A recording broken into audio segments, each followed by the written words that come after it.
Welcome back to Connected Tech Talks, and with the announcement of a brand new iPhone SE on Apple's website today, are complaints that iPhones are now too expensive and have poor design finally put to rest? Let's talk about that and more today.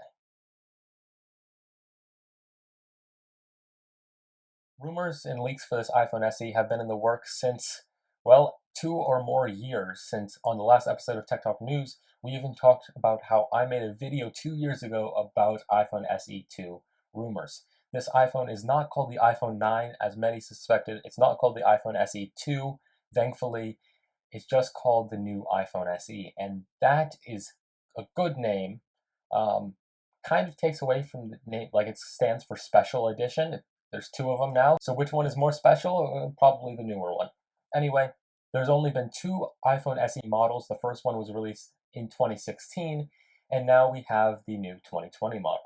The 2016 model was based on the iPhone 5S design when the new iPhone 6 and 6Ss were coming out that had this bigger display that not many people were used to. The iPhone SE had the internals of an iPhone 6S, but kept that old iPhone 5S squared off, small display design that many were used to.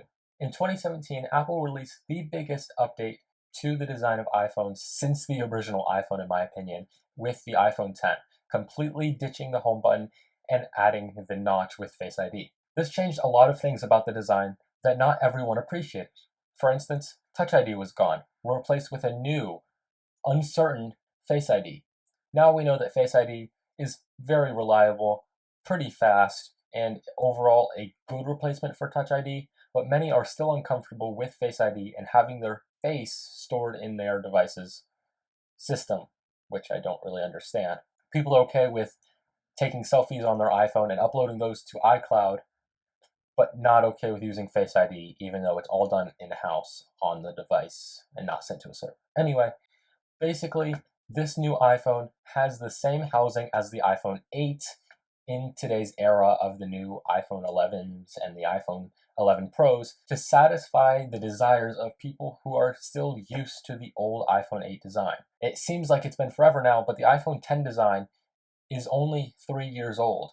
There are many people who haven't even thought about upgrading from a phone that has Touch ID, and so they're still used to Home Button, still used to Touch ID, and still used to less than $1,000 price points for their iPhones. Fortunately, this new iPhone starts at $400, and that is crazy. $399, and that is crazy. That is amazing. This phone is great for anyone that's still sticking with the old design and doesn't want Face ID, doesn't want a 2:1 aspect ratio, and doesn't want the price of iPhones released today. In my opinion, this $400 device it exceeds any expectations you could have for $400. It has the A13 chip, which is the fastest chip in any mobile smartphone, as if there were non-mobile smartphones. It has the camera of the iPhone XR, which is $750 or something like that. So for $350 less, you can get a current model iPhone released in 2020 with that camera, which is pretty good because it has portrait mode, even though it doesn't have a dual camera. It doesn't have night mode, and like I said, it only has one camera.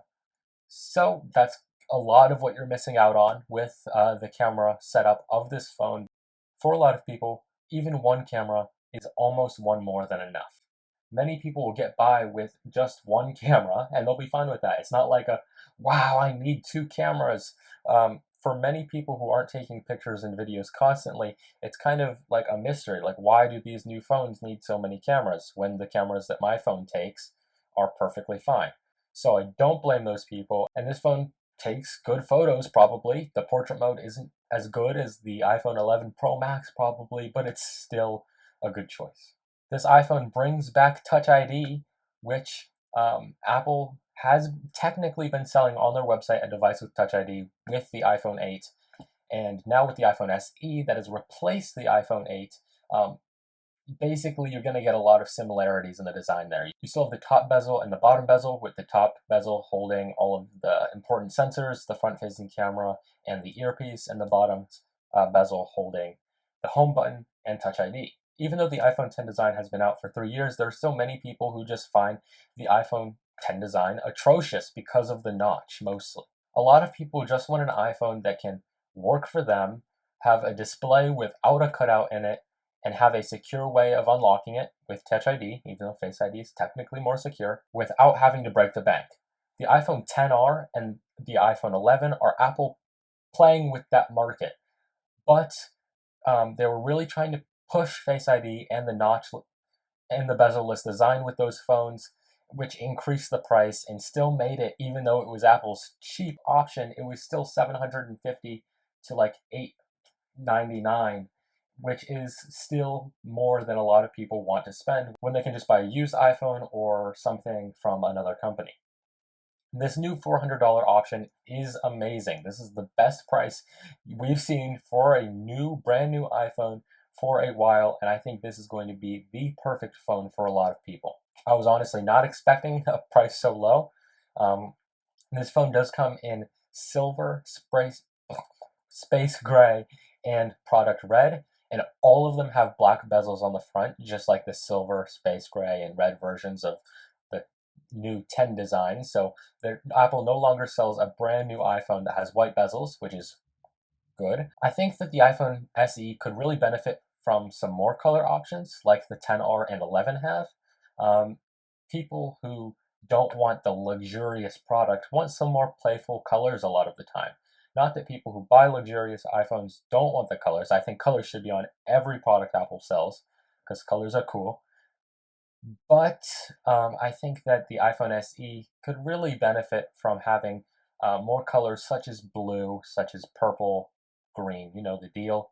But I think that the virus has played a big part in limiting the amount of color options that Apple can provide for this phone because manufacturing has been slower and things like that. But I hope that more colors will be released in the future. And there are still leaks and reports saying that there might be a plus model of the iPhone SE being released in the next couple of months. I think that would be a pretty good idea. I think a plus model for the iPhone SE that costs maybe $500 would be a good idea because that could bring back a 5.8-inch display or 5.7-inch display on the Touch ID device because there are people who want a cheaper iPhone but a bigger display, which the iPhone XR and 11 again have proven. Anyway, that's it for today. I have a video about the OnePlus 8 and 8 Pro coming very soon. I was editing it while I heard that the iPhone SE 2 had been announced. So that should be coming in the next few days. And we'll have some more interesting things down the line as well. As always, stay connected and stay inside.